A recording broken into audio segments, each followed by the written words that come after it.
ദൈവത്തിന് മഹത്വം. യേശുക്രിസ്തുവിന്റെ വീണ്ടും വരവും പ്രവചന പഠനവും ഇസ്രായേൽ ചരിത്രം 215 ഭാഗത്തേക്ക് ഏവരെയും പ്രാർത്ഥനയോടെ ക്ഷണിച്ചുകൊള്ളുന്നു.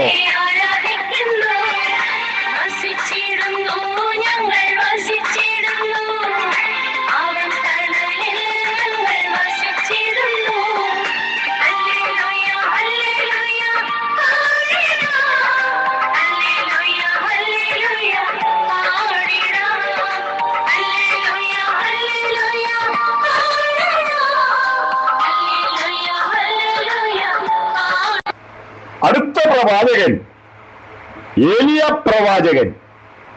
തന്റെ അഡ്രസ് 1 രാജാക്കന്മാരുടെ പുസ്തകം 17:1. തിശ്ബിയിൽ നിന്നുള്ള തിശ്ബ്യനായ ഏലിയാവ്, അതാണ് തന്റെ അഡ്രസ്. വേറെ ഒന്നുമില്ല. അദ്ദേഹം പറയുന്ന ഒരു വേറെ കാര്യമുണ്ട്. ഞാൻ സേവിക്കുന്ന ഇസ്രായേലിന്റെ ദൈവം, അതാണ് പുള്ളിയുടെ പറയാനുള്ള വേറെ അഡ്രസ്. ആഹാബിനോട് പറയുന്നതാണ്. അടുത്തത് പറയുന്നത്, എനിക്കൊരു അധികാരങ്ങളുണ്ട്, നിന്റെ അധികാരം ഒന്നുമില്ല, ഞാൻ പറയാതെ ഈ ആണ്ടിൽ മഞ്ഞും മഴയും ഉണ്ടാകിയില്ല. അത്ര അധികാരമുള്ള ഒരു വലിയ പ്രവാചകനാണ് ഏലിയാവ്. ഇസ്രായേലിൽ 4 രാജാക്കന്മാരുടെ കാലത്ത് ഏലിയാവ് ഇസ്രായേലിൽ ശക്തിയോടെ ശുശ്രൂഷിച്ചു.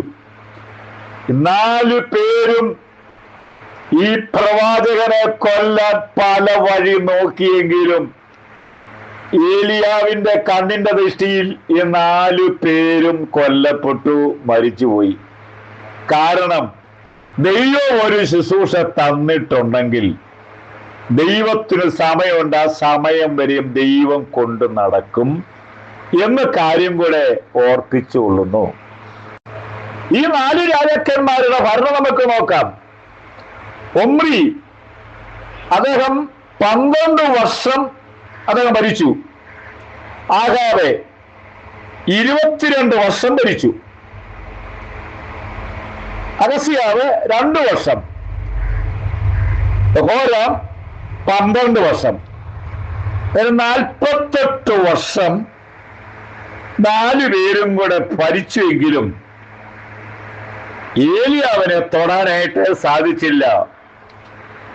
ഇസ്രായേലിന്റെ ഏക ദൈവത്തിങ്കിലേക്ക് കൊണ്ടുവരുവാൻ ദൈവം ശക്തിയോടെ ഉപയോഗിച്ച പ്രവാചകനാണ് ഏലിയ പ്രവാചകൻ.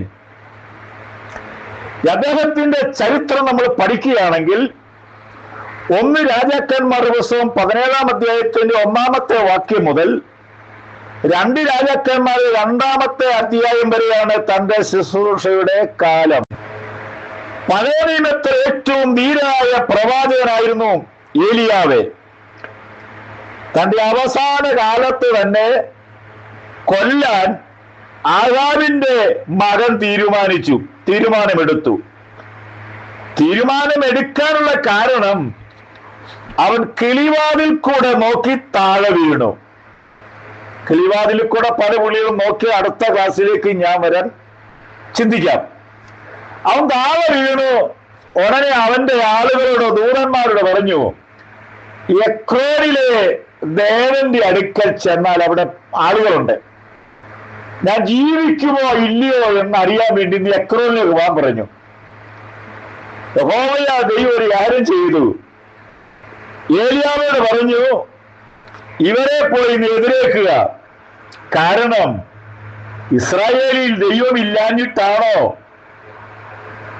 എക്രോനിലെ ദേവനായിരിക്കുന്ന ബേൽസെബൂലിന്റെ അടുക്കൽ പോകുന്നത്? അതുകൊണ്ട് അവൻ കിടക്കുന്ന കട്ടിലിൽ അവൻ ചത്തു വീഴും.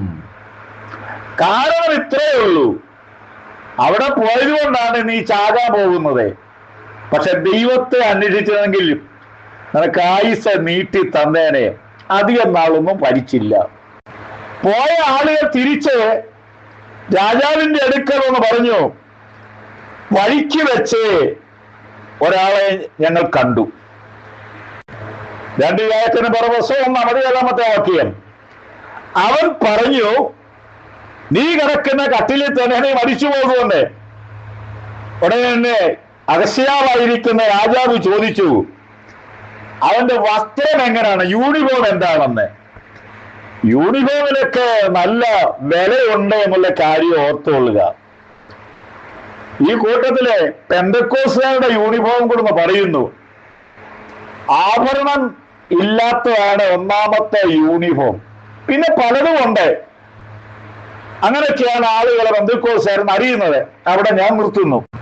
ഉടനെ തന്നെ പറഞ്ഞു, രോമവസ്ത്രം ധരിച്ചവനായിരുന്നു, അരയിൽ ഒരു തോൾഭാരം കെട്ടിയിട്ടുണ്ട്. ഇപ്പം വലിയ രാജാവാണെങ്കിലും ഏലിയാവിനെ കണ്ടിട്ടില്ലെങ്കിലും അവന്റെ വസ്ത്രം എങ്ങനെയാണെന്ന് അവന് നന്നായിട്ടറിയാം. അവന് വസ്ത്രം നന്നായിട്ടറിയാം. അതുകൊണ്ട് അവൻ പറഞ്ഞു, ഇത് വേറെ ആരുമല്ല, തിശ്ബിനായ ഏലിയാവ് തന്നെ. ഇനി ഒരു കാര്യം കൂടെ ഓർപ്പിക്കട്ടെ, ഈ ദൂതന്മാരെ അല്ല സന്ദേശവാഹകരെ നേരെ ഏലിയാവിനിടയ്ക്ക് ചെന്ന് ഒന്ന് ക്ഷമ പറഞ്ഞ് രാജാവിന് വേണ്ടി പ്രാർത്ഥിക്കാൻ പറഞ്ഞിരുന്നുവെങ്കിൽ രാജാവ് കുറെ വർഷം കൂടെ ജീവിച്ചേനെ. പലരുടെയും മരണം എന്ന് പറയുന്നത് അത് തമ്പുരാൻ വെച്ചിരിക്കുന്ന ചില നിയമങ്ങളാണ്. അത് അങ്ങനെ നടക്കുകയുള്ളൂ. ഇനി നമുക്ക് അടുത്ത ഒരാളെ നമുക്ക് നോക്കാം. യോഹന്നാൻ ശ്രാവകന്റെ യൂണിഫോമും ഇത് തന്നെയായിരുന്നു. ഏലിയാവിന്റെ അതേ യൂണിഫോം ആയിരുന്നു യോഹന്നാൻ ശ്രാവകന്റെയും.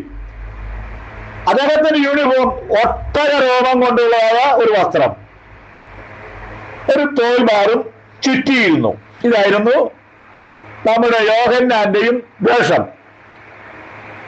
ഏലിയാവിന്റെ ശക്തിയോടും ആത്മാവോടും കൂടെ ആയിരിക്കുമെന്ന് ദൂതൻ സക്കരിയാവിനോട് പറഞ്ഞിട്ടുണ്ടായിരുന്നു. ഇവരുടെ 2 പേരുടെ ശുശ്രൂഷ ശക്തമേറിയ ശുശ്രൂഷയായിരുന്നു. എന്നാൽ ഏലിയാവിനെ ദൈവം ചുഴലിക്കാറ്റിൽ നേരെ സ്വർഗത്തിലേക്ക് എടുക്കപ്പെട്ടു, അത് കൊണ്ടുപോയി. യോഹന്നാനോ രക്തസാക്ഷിയായി ഹെരോദ രാജാവിന്റെ കാലത്ത് കൊല്ലപ്പെട്ടു. 2 പേരും ഒരേ ശുശ്രൂഷയായിരുന്നു, ഒരേ വസ്ത്രമായിരുന്നു, ശക്തന്മാരായിരുന്നു. എന്നാൽ ദൈവത്തിന്റെ ഹിതം ഏലിയാവിനെ ചുഴലിക്കാറ്റി കൊണ്ടുപോകുക. യോഹന്നാനെ സംബന്ധിച്ച് അദ്ദേഹം രക്തസാക്ഷിയായിട്ട് മരിക്കുക. എന്നെ കേൾക്കുന്ന പ്രിയപ്പെട്ടവരെ, ഓരോരുത്തർക്ക് ദൈവം ശുശ്രൂഷ പകുത്തു കൊടുത്തിട്ടുണ്ട്.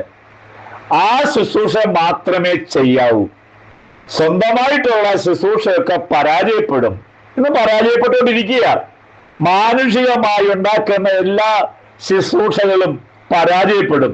ദൈവം തരുന്ന ശുശ്രൂഷ വൻ വിജയമായിരിക്കും ഓർപ്പിച്ച് തൽക്കാലം ഇവിടെ നിർത്തുന്നു. തുടരും ക്ലാസ് പ്രാർത്ഥിക്കുക. നമ്മുടെ കർത്താവിന്റെ അവർ ഏറ്റുപടുത്തിരിക്കുന്നു. നാം ഒരുങ്ങുക, ഭാരതത്തിൽ വേണ്ടി പ്രാർത്ഥിക്കുക. ദൈവം നമ്മളെ അനുഗ്രഹിക്കട്ടെ.